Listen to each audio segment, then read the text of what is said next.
Hello class, welcome to week 1 of Fashion Motivation Online. Just to give you an overview of what today's video will cover, we're going to do a brief welcome. I'll talk about the message board and how to post introductions. I'll review some general fashion concepts and theories that will be helpful in terms of if you've never taken a fashion course before. These will be new theories that will be introduced to you. However, if you have taken some fashion courses before, they may just help refresh your memory. I'll also provide an overview of consumer behavior in general. So a little bit about me. My name is Heather. I love my cats. You might have heard my one cat meowing in the background of the intro to the Blackboard video. I love my spouse. I enjoy running. A new thing that I've just recently added to my fitness routine is spinning. Really enjoy that. I have a deep passion for learning new things, and that's sort of why I love teaching. I'm also a big fan of going to museums and botanical gardens, but also on the other end of that, a big fan of sports, hockey, football. Definitely love going to games and cheering as well. And then lastly, a big part of what I love to do is help others, which again is another reason why I have, transitioned from the fashion industry to being an educator, because my true passion really does come from helping others. My fashion journey began when I attended the Fashion Institute of Technology.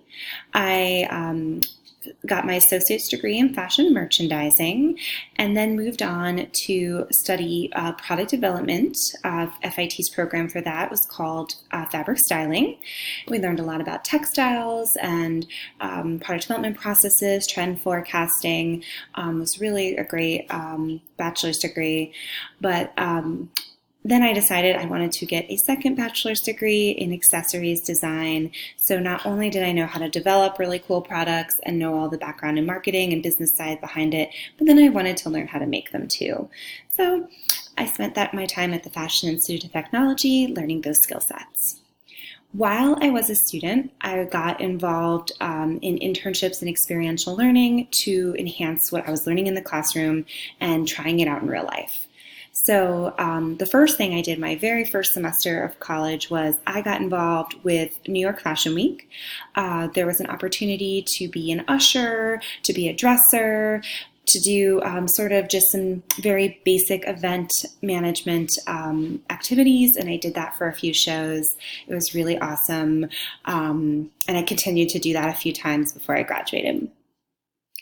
My first internship in my second year of studying fashion was at VH1. I was a stylist intern there, where I got to be on set and actually watch shows being recorded and help adjust and dress the on-air talent, but also got to do some of the back-end work where we would select wardrobes in advance and also pick up and return samples. So that was a really huge learning opportunity for me at that time. My next internship was with a company called S. Argent. That is the company that is no longer in existence, but they were in London, is where they were located, and that was a really cool international internship experience that I got through being an FIT student. And then my last internship was with a company called Barganza, and they were a small family-run handbag company. And because that company was so small, I got the opportunity to do so many things. I got to help do the visual merchandising for the showroom. I got to sit in on buyer meetings. I was able to develop new product. I managed samples that were incoming and also sent out tech packs to factories overseas about samples that we needed. So really got to try on a lot of hats, which was a great transition into my career in product development. So after I finished college, I went to work for a company called Capelli New York. They do business under the name also GMA Accessories. And through that, I had so many amazing clients, hundreds and hundreds of clients that I got to work with, everything ranging from Meijer to Urban Outfitters to Target, Walmart, Kohl's, and anything and everything in between. So that was a really cool opportunity for me. I was constantly working with different clients, different color palettes, really fun to develop, different products with a focus on hosiery for women and girls. After I left New York, I went to a company in Colorado called Goldbug, and they are one of the top private label developers for companies like, again, Target, Walmart, Kohl's. They do everything for infants and girls, accessories, including hosiery, swimwear, hats, sunglasses, hair. You think of it, if it was cute and on an infant, Goldbug probably had their hands on it, as long as it was accessories, not apparel. So after I worked at Goldbug, I realized I wanted to become an educator. So, one of my next big jobs was working at Parsons, where I have taught there, but I've also worked in advising in careers. So I really was able to take everything I've learned beforehand and now apply it in a learning setting. So I taught product development when I was there. And also a project that I got to work on a few years ago was a project with the Economic Development Corporation of New York City, helping college students find jobs in fashion in New York. So that was a really fun event planning contract position that I had. So I know that's a lot about me in the first 6 minutes of class, but I just really want to establish, the background that I come with and the industry experience so that you can ask me questions. We can really, dive into examples from my work experience. So as a student, I do have high expectations for you. And so I really want you to develop strong problem-solving skills from this class, because the fashion industry is extremely competitive, and problem-solving skills and teamwork are some of the top things that employers look for. So I really want to hone in on those problem-solving skills as we spend this time together. I also expect that you log in and engage with the content twice a week. This is an interactive class. I need you posting. I need you responding to classmates. It would be boring if it was just only me in here. So I really need you all to be engaged so I can engage with you and also get to know a little bit about you through your posts and through your comments. I do expect that you will put in work for this class. The way that I break down assignments is as if you were in industry yourself. If I was your supervisor and I was asking you to create a trend board or to come up with color palettes, this is very much based in what your expectations could be in the world of work, depending on what area of the fashion industry you go into. So I do expect that. But on the plus side, you're going to get some really cool portfolio pieces that you could take on an interview and show to people about your fashion expertise. So I also expect, though, that you will have fun. This is a field you are passionate about. No one studies fashion just because they kind of have an interest in it, right? No, you study fashion because it is something that you love. So I really do hope that you will bring the energy and passion that you have about this field into the virtual classroom each week. So just as an overview of what fashion motivation is about, this is where we're going to really look at some of the economic and social forces that influence and drive consumer and fashion demand. We'll spend some time looking at color.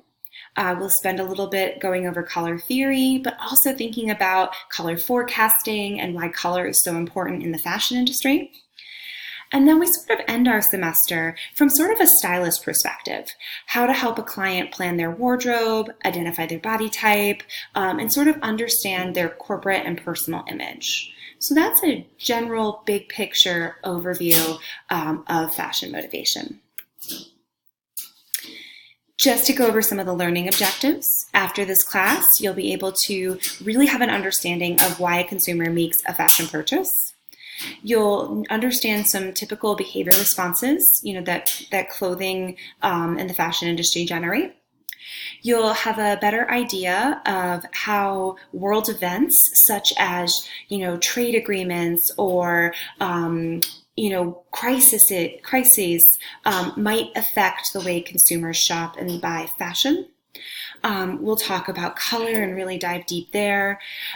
You'll learn how to categorize different skin tones. You will learn about, color, line, pattern, silhouette, proportion. You're really going to dive into what kind of clothing looks good on a person, depending on, different characteristics of them. And then lastly, you'll be able to categorize appropriate clothing for different types of environments, work environments, social environments. We kind of dive deep into sort of dress code and some of the common things that are tied with that. That's the ride we are going to be on this semester. An overview of, the course and the different topics, just to show you each week we have a different topic. We will have a midterm and a final exam, and you will also be doing a final presentation that's sort of a culmination of everything we learned from this class, that you'll put on Blackboard and sort of share with your classmates.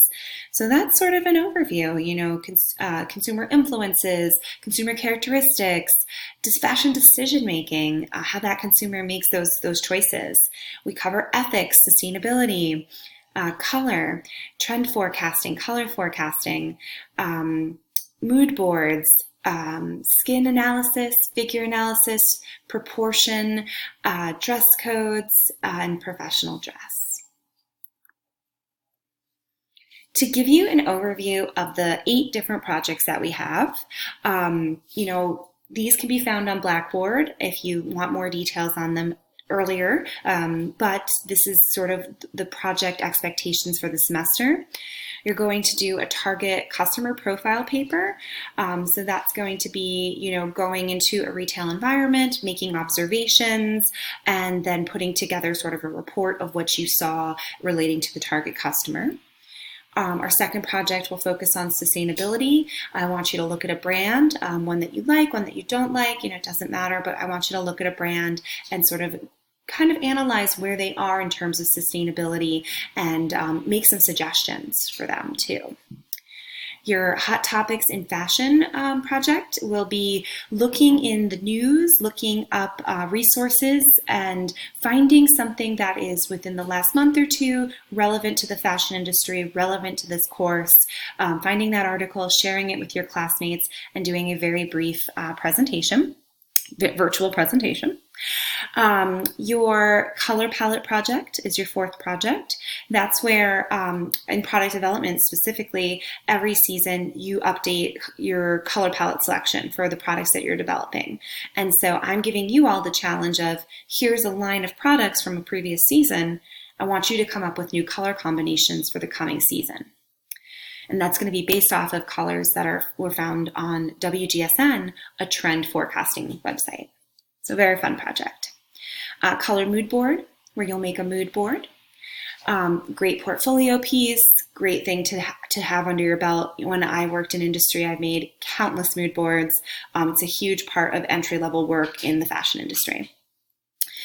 After we learn all about different ways to analyze skin tone and what kind of colors look good on which kind of skin tones, you will do a skin tone color analysis.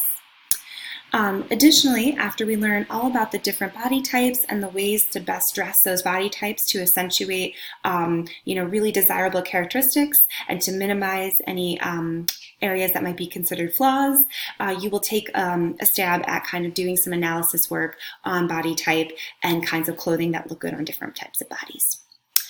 Then lastly, again, your culminating project, kind of putting it all together. You will take a friend, a family member, someone, sibling, whoever, with you into a store. You will pick out some outfits for them to try on. You'll photograph them with those outfits on in the store, and have styled them for an occasion. So that's a really fun project too. And it gets you out there, it gets you, kind of thinking on your feet, going into the store, selecting garments. Really, really fun project. Okay. So I've kind of alluded to message boards before, but to connect with me and others in the class, we'll have message boards. They'll be in the folders for each week. You'll have a certain amount. I will tell you, I'll have a slide kind of describing each message board post in the presentation. So when we get to those slides, you can hit pause on this video, or you can, you know, do all the message boards after, but there are opportunities where you can either pause or push through, but I'll go over each of the message board topics in the presentations each week. I do ask that you be professional and courteous when responding to your classmates. This is definitely, we want to maintain that high level of professionalism and decorum in our online class environment. So, speaking of message board activities, I would like you to go on and do the first message board activity, which is to introduce yourself. You heard all about me. I'd love to hear all about you. So if you could hop into that message board and type up for me the name you prefer to be called by. So if you go by a nickname or something other than the name that appears on your Blackboard account, let me know. Let us all know. Is this your first time at COD, or have you had many semesters here?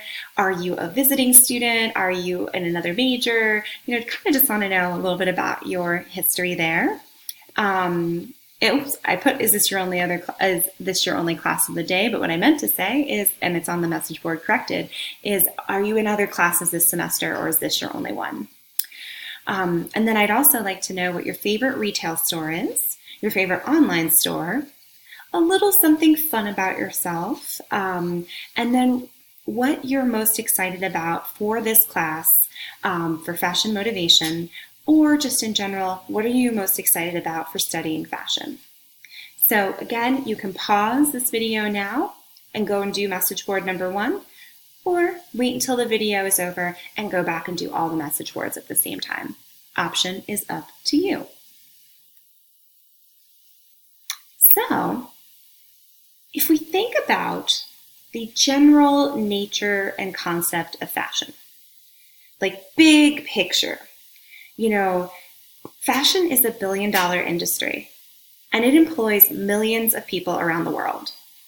It's something that affects almost all consumers, right? We are all, wearers of clothes, right? Fashion reflects our society and our culture. It has this opportunity to reflect how people define themselves.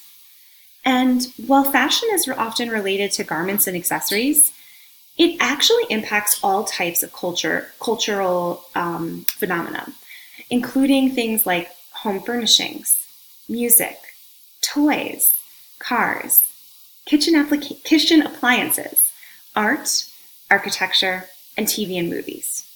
So all of those are kind of impacted by fashion. Fashion can be thought of sort of as a code, a language.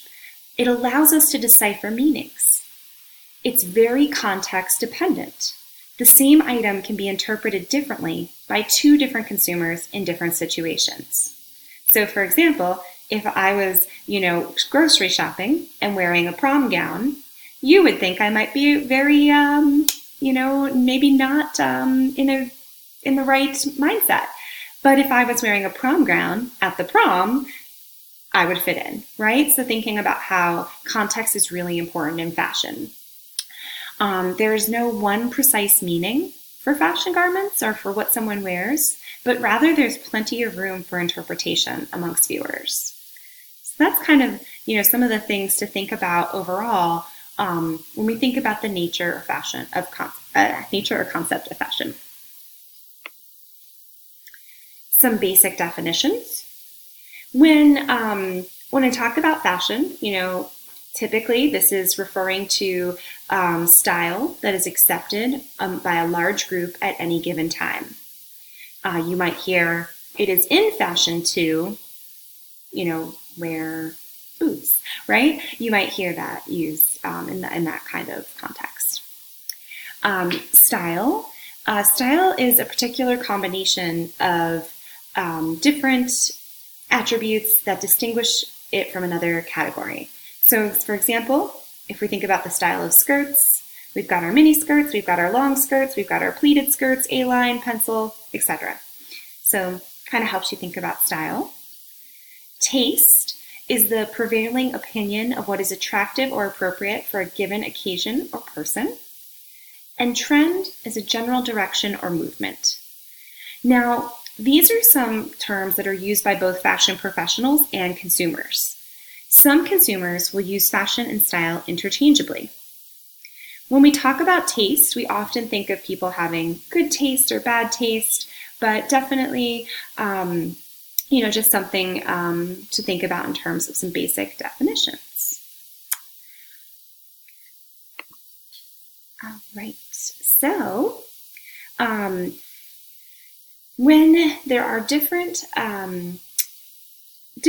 apparel, the apparel industry has different price points. I have on this list the types of apparel price lines from highest to lowest. So at the very top of this list is couture. Couture being handmade, produced in one-of-a-kind garment produced specifically for a person, extremely expensive. That is really your most, haute couture and couture are your highest priced apparel lines. As you move down, you go to designer. So that's still going to be pretty expensive, but not something that the everyday consumer can afford. But that's just, again, we're kind of moving from most expensive down the line. Now, interesting, many designers will actually offer additional lines that are less expensive at a lower price point. We see that, for example, at Kohl's with Vera Wang and the Simply Vera line, right? So a designer, Vera Wang, has a separate collection at a lower price point. Better goods that carry a lower price point are bridge lines. So sometimes something is considered bridge due to the fact that the name of the designer is not as famous. And those are often still good quality, but maybe a little less quality than high-end designers. Moderate goods are lower in price, and the quality is better than the goods sold at many department stores. And then budget goods or popular goods, this is lower priced and offered at discount stores, mass market retailers like Target and Walmart. So, so this is sort of our way to kind of think most expensive to least expensive. Hopefully that makes sense. If not, please let me know. I'll be sure to answer any questions. Best way to get in touch with me for questions is email. If you ever do have an urgent question, my phone number is on the syllabus and you can feel free to text me. In terms of, again, went through that levels of fashion as a chart and was kind of just talking about them, but here are some visual examples, right? Haute couture being very high fashion, high quality, custom-made clothing, new styles that are very expensive and often exaggerated. We would definitely not be wearing these to grocery shop. Couture is typically European designers.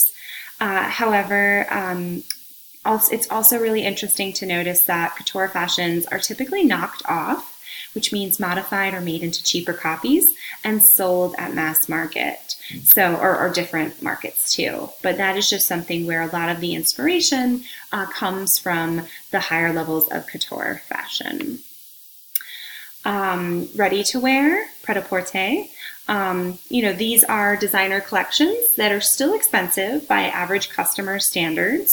But if you go onto websites like Barney's, you can find, ready-to-wear collections available for purchase.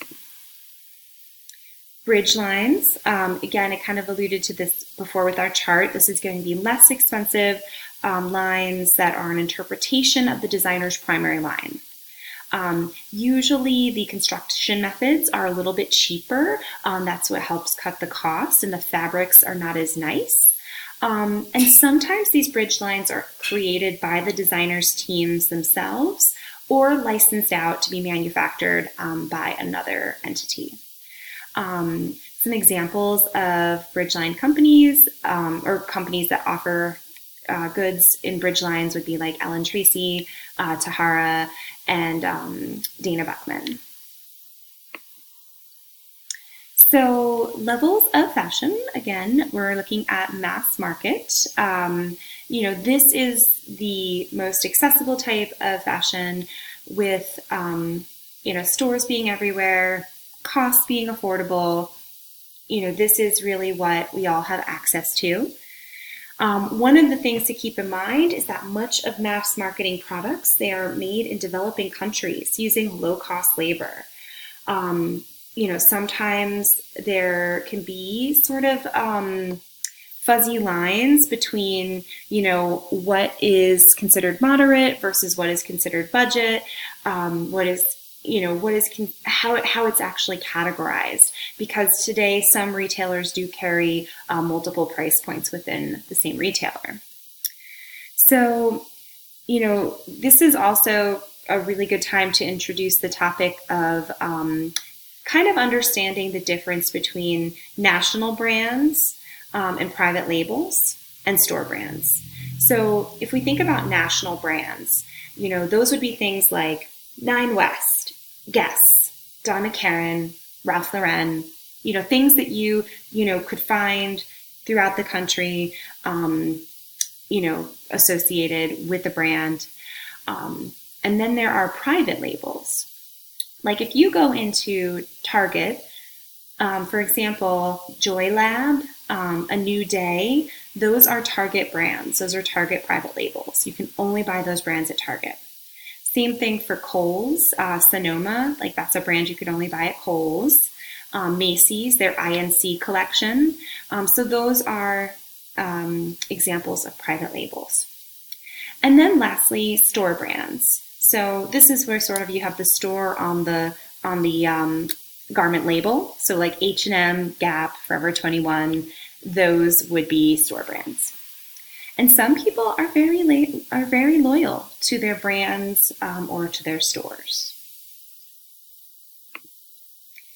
So the next category I want to discuss with you all is sort of looking at the fashion cycle. So if we wanted to see, how accepted a new item, a new garment, a new style, a new color is within this cycle, we can kind of go through each phase. So at the beginning, a new trend, a new item is introduced. Now, only a very small percentage, it's if we think about this peak as number of people who are engaging in that product, it's a very small number at the introductory phase. So, the new product comes out, early adopters are interested, maybe some people are liking it, they're buying it, it's still considered maybe, very trend forward. That sort of happens in the introduction phase. At the peak phase, that's where this item, everyone's been looking at the fashion blogs, everyone's been seeing that the trendsetters are wearing this, celebrities are wearing this, so now everybody wants it. So now that one item has moved into peak trending, like everybody really wants to wear that item. And we would call that sort of the acceptance phase. So maybe where it might have been viewed as, not desirable to wear a metallic bathing suit, once you see your favorite celebrities wearing it and you see it in stores everywhere, that would maybe be how it reaches to peak. And then there is the decline phase. So after the consumer gets tired of the trend, everyone's wearing it now. It's kind of not hip anymore. So that's sort of where a style will end up on the rejection phase and, move itself out of the fashion cycle. So the trick with a company is to really be the first to identify a trend at that early introductory phase. So that if they, place orders and have merchandise in their stores, that it's in there by the peak and that it's, all sold out and, maybe a few items are left for clearance by the time the trend declines, so that they don't have a lot of clearance. The worst thing is when you develop something and you miss the trend, or it isn't on trend, and then you're stuck with excess inventory. And that can be really tough too. If you're doing product development for a private label, they can actually charge you back because you did not perform well. So, it's kind of interesting, the fashion cycle. But I just, for some of you, again, if you've taken fashion courses before, you've probably seen this many, many times. But for those of you who are new, I want you to be familiar with this concept. So just a fun little activity. You don't have to do this on a message board. This is just for in your head. I'm going to show you a few trends, and I want you to think where they might be falling on the fashion cycle. So these were some back to school from fall trends.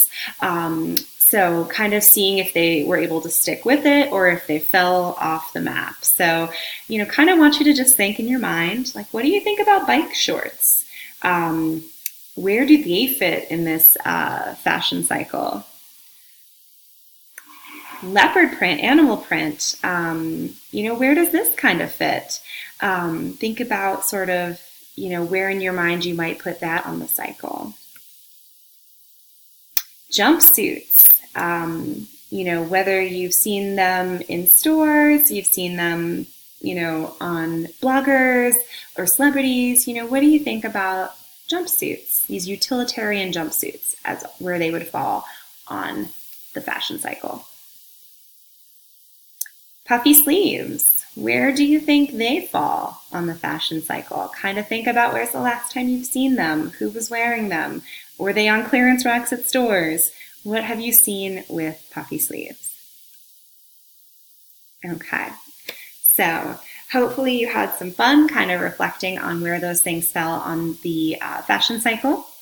The next thing that I'm going to show you all is sort of another chart that helps you think about whether something is a fad, a fashion, or a classic.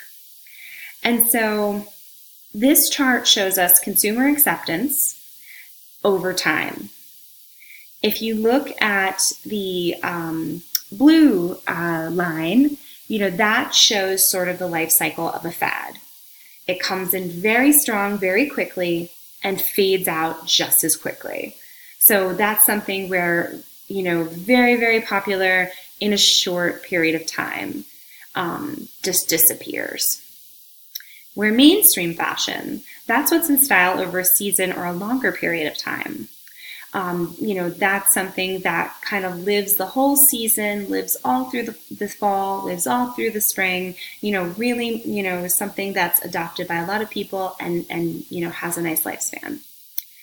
A classic, on the other hand, is something that really truly lasts the test of time. And some examples of classics would be little black dress, the Chanel suit, blue jeans, men's dress shirts. Those are kind of items that are just staples in people's wardrobes, and they can keep them for very long periods of time. Now, in terms of thinking about how a fashion item becomes a trend, there are 3 different theories of fashion adoption. So the first is trickle-down theory. And this has been a theory that's historically been used to understand fashion. So for this theory, there are 2 forces that drive fashion changes. The really predominant styles, the new hip thing, starts with the upper class and then trickles down to other class groups over time. Middle class and lower classes try to copy those fashions with the hopes for upward social mobility. If you've taken a fashion history course, you've seen a lot of this over time. The upper class, however, never wants to lose their style edge. So they're continually updating their styles because, historically, again, too, what the king wore, definitely the king didn't want to be wearing the same thing as the court, the peasants, anybody else below the king, right? So as fashion, this is sort of a theory for why fashion changes frequently and how the trendsetters are the people at the top. Celebrities, wealthy people, leaders, things like that. So, in modern terms, so again, we don't really, have a king, unless maybe you're logging into this class from overseas somewhere. But, really for us in today's terms, it's really what celebrities are wearing that kind of trickles down to the masses.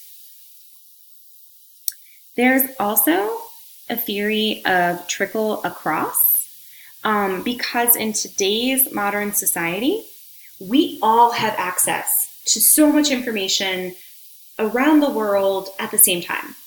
Beyonce can be doing a concert and people who are in the audience can be live streaming it on social media, and we can all have access to see what she's wearing, at that same moment, right?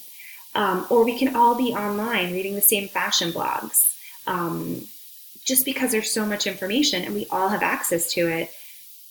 There's kind of this theory that clothing styles don't trickle down, but actually can kind of appear across many price points at the same time.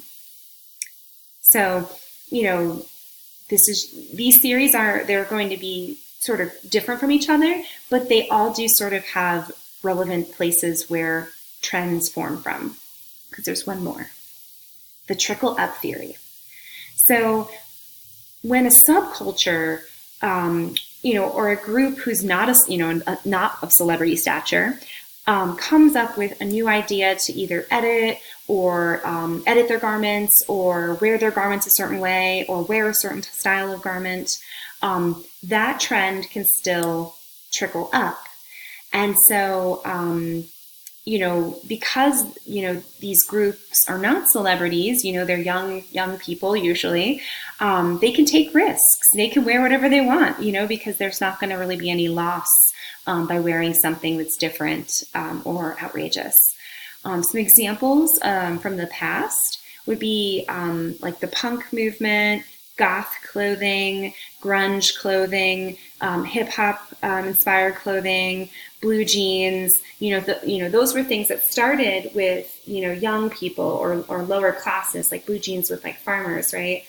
People who needed durable clothing, and then they move upwards where they become trendy.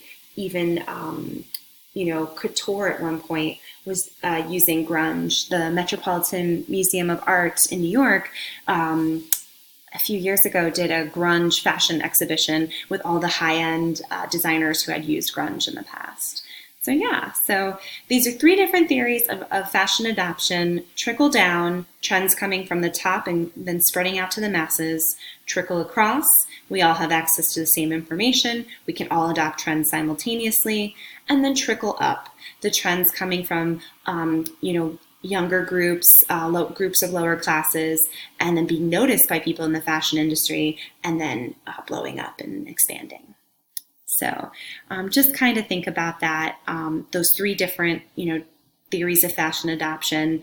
And I definitely encourage you, whenever you go to festivals or concerts or large events, look at what people are wearing.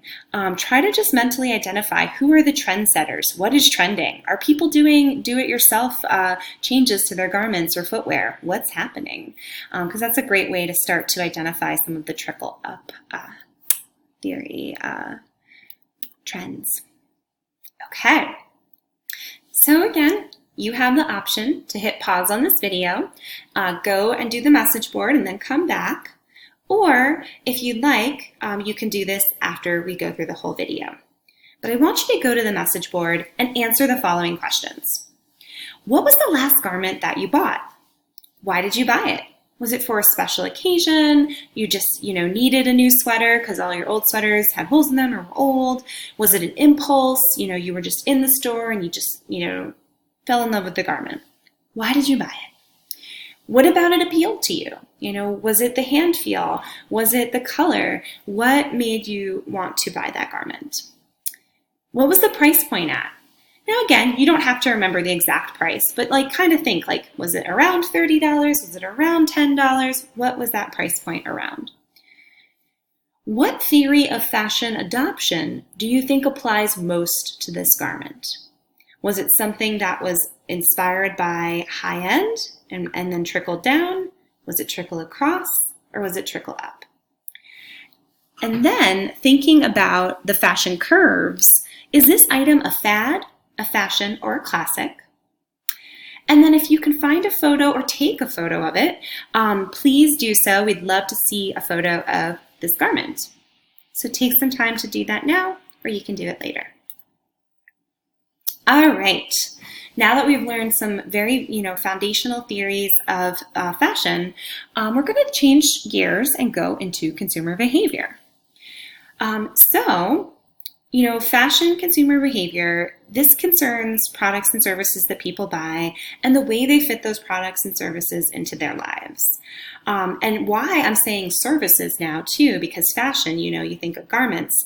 There are fashion services like Rent the Runway and others that will, are more subscription-based services or are more styling-based services. So that's sort of why I'm including, if I say, garments or services. That's sort of what I mean. The study of consumer behavior really looks at how people interact with marketing and how that might influence their decisions. Understanding consumer behavior will be very helpful for your future careers in fashion because, you can only satisfy your customer needs if you understand that customer, what makes them buy a product, and how to do that better than your competition. So, just looking at the definition, it's the study of how people satisfy their consumer needs. It's a process. It's not just what happens at the moment at the cash register. There are things before, during, and after that are part of a consumer's decision-making process. Consumer behavior is also interdisciplinary. So it's kind of neat because sometimes in college you're required to take classes that aren't in your major, and sometimes you might wonder, why do I have to take economics, or why do I have to take sociology, right? But that's kind of the cool thing, is that consumer behavior, because it is made up of all these different disciplines, sometimes those classes that you have to take or have taken that weren't necessarily your favorites actually do apply to the fashion industry, which is kind of cool. So, psychology, the behaviors of consumers, economics, the spending habits, sociology, the buying habits of groups, because sociology focuses on groups, demography, buying based on characteristics of population or where a target audience lives, history, how a product changes over time, and cultural anthropology, what society says is okay to buy. For example, what is considered masculine for someone who identifies as a man to buy, or what is considered taboo? Like, what is something no one would buy, wear, give, want, what is inappropriate or is appropriate. So all of these different disciplines impact consumer behavior. So that's kind of a cool thing that I like to point out. In consumer behavior, there are 3 different types of main actors, like people who are involved in the product. So I don't mean actors like, on TV or movies, but like just actors, like people who take actions within the role of consumer behavior. So that could be a purchaser. So for example, the purchaser, may not be the same as the user. So for example, if you were buying something for a child, or buying a gift for a friend, or buying something for a spouse, right? That the person who's the purchaser doesn't always have to be the user. The user is the person who uses the product.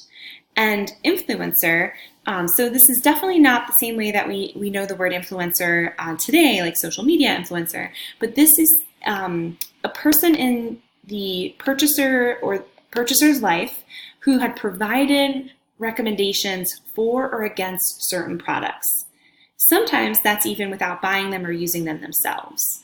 So, like it could be, an example could be just like, oh, I saw, if I'm influencing you to make a purchase, I might be like, oh, I saw that brand doesn't really care about sustainability. You don't want to buy them.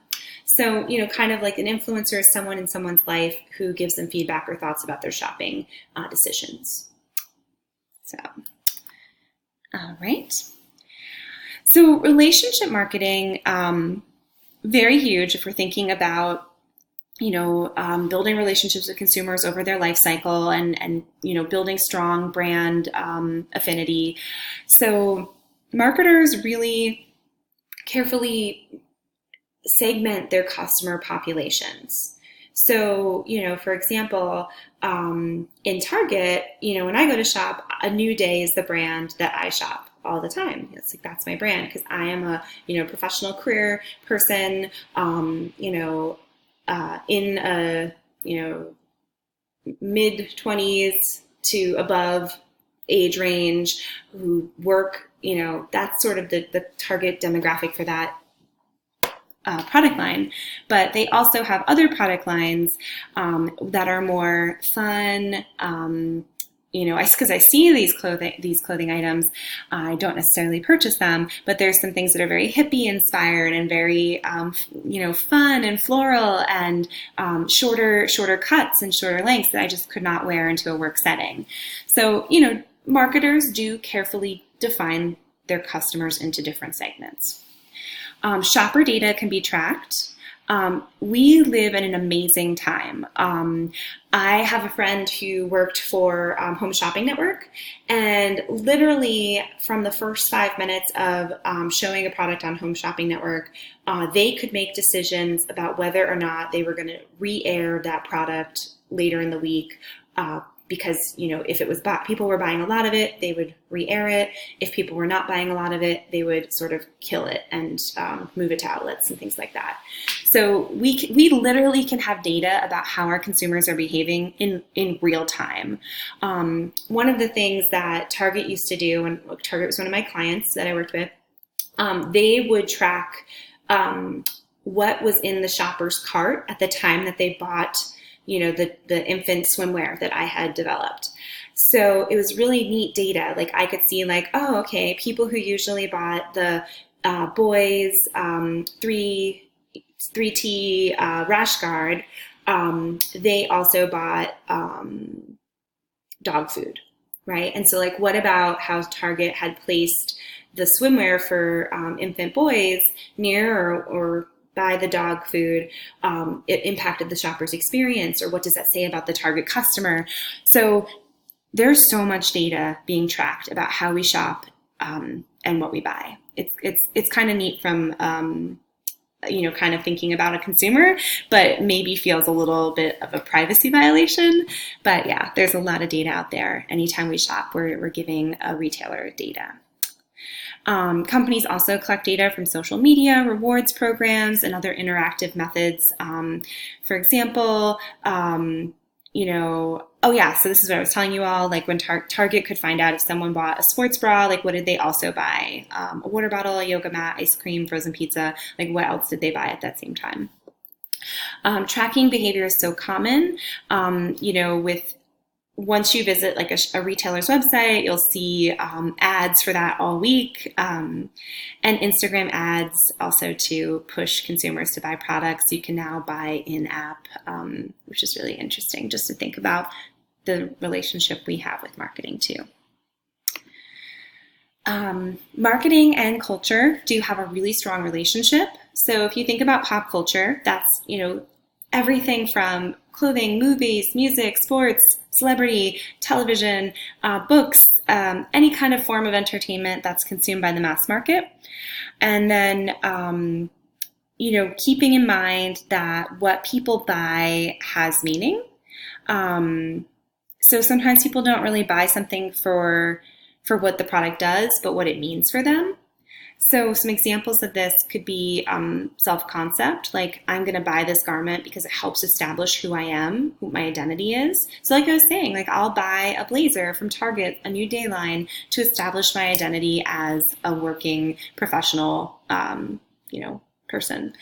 Nostalgia. People buy garments because they link to their past. I recently, saw some t-shirts with Star Wars things and really cute, things from the 90s where I was oh, I remember these things. So that could be a reason why someone buys a garment too, is because it reminds them of an earlier time in their life.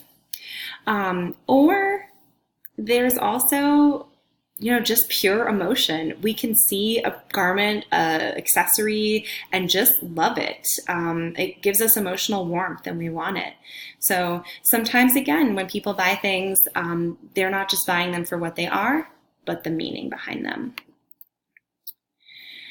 Today's consumer is a global consumer, and it's really important to remember that a lot of products you can buy around the globe. Definitely, anytime I've internationally traveled, I have stopped at both an H&M and a Starbucks in the country I was visiting. I typically have traveled around different countries in Europe, so you could walk into any H&M around the world. Sizing will be different, but and the trends will be a little different. But it's kind of cool. Like that's a very well-known brand. I know that logo. So because again, even though the company is global, they do try to target their branding towards their specific market. And then, we live in a time where you can order almost anything from anywhere at any time. So there's just so much virtual consumption happening. Some things to just kind of be familiar with in terms of virtual consumption is there's business to consumer, B2C. That's where you buy from a company.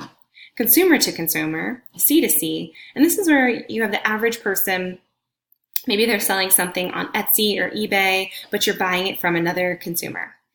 And then there's also things to think about like virtual products, buying things that live only on the web. Your Pandora or Spotify subscription, your Netflix or Hulu subscription, video games sometimes can even be downloaded and you're buying it online. So really just interesting to think about that. When a marketer is really looking at sort of segmenting a group or their target market, some of the things that they consider is age, gender, income, occupation, interest, lifestyle, what that person likes to do in their free time, and the leisure activities of that person. One example of a consumer group that marketers tend to love to advertise to is actually college students. So, knowledge of consumer characteristics of college students, people can, generally stereotype an age of 18 to 24. While we know that is not true of all college students, when a lot of marketers are marketing towards that age group, that is the one that they focus on. Gender of a college student can be any gender. Income, a lot of times college students are on the lower scale of the income slide because they're going to college to learn and to gain skills that will help open them up to jobs later on that will provide them with a larger income. Occupation. Right now, a lot of students do work while going to school. So, that's something that marketers can consider. Interest, things that college students are interested in.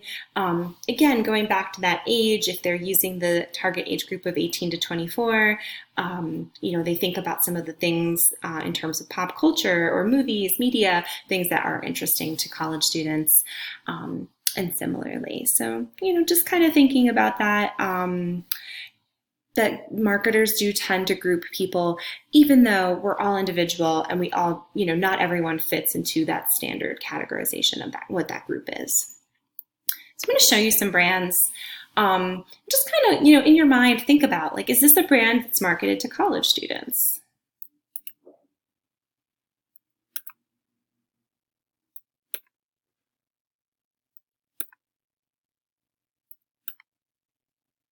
So, just kind of wanted you to reflect on that and think about who do those brands market to. So next message board activity, and we've got one more after this one, is I want you to go to the message boards and answer the following questions. So where are 3 places you have seen marketing images today? So anything related to marketing, whether it's a billboard, a bus sign, an ad on your social media, just where have you seen marketing images today? What types of products were marketed to you through those images? And do you first personally feel that those ads marketing are relevant? Do they bother you? How do you feel about them being in your day-to-day life? Kind of want to hear those thoughts there. So you can pause, go do that, or push through. Our last message board, so we're going from one message board to the other, is I want you to think about a recently worn outfit. So it could be the one you're wearing right now, or maybe one you wore a day ago, last night, whenever. I'd love for you to describe the outfit and why you wore it or are wearing it. What about your day, lifestyle made you choose that outfit? Where did you purchase the clothes from? Is that a place you shop at frequently? Or what did you like about that shopping experience or not like? If you, for example, went to TJ Maxx and that TJ Maxx happened to be all picked through and very hectic and not organized, maybe that was not a pleasant shopping experience, right? So I want you to reflect on those questions and put those up on the message board. With all message boards, I'd also like you to respond to a classmate or two, giving just like a comment, a question. Maybe that's a place that you shop to, but you have a different experience. And I want to get your feedback. I want this to be interactive. So please, during this first week, let's talk with each other. Let's really engage. And set a really nice standard for the rest of our time together. Okay, so a little shorter this week. First week introductions, right? So just some key takeaways. Consumer behavior is the study of the processes involved when an individual or group selects, purchases, uses, and even at the end disposes of a service, an idea, a product that satisfies their needs and desires. Fashion trends follow cycles. We've seen those with the charts that we've looked at. Fashion adoption theories include trickle up, trickle across, and trickle down. So think about when you're looking at a trend, where did it originate from? Which was sort of the adoption theory that most applies. And culture has a massive impact on consumer behavior, and we will definitely continue to talk more about that next week. So I hope that you enjoyed today's lecture. If you have questions, please email, please reach out to me. I will be glad to go answer anything that I can or provide additional materials to help you understand any of the concepts that we discussed today. All right, have a great rest of your day and look forward to next time. Bye.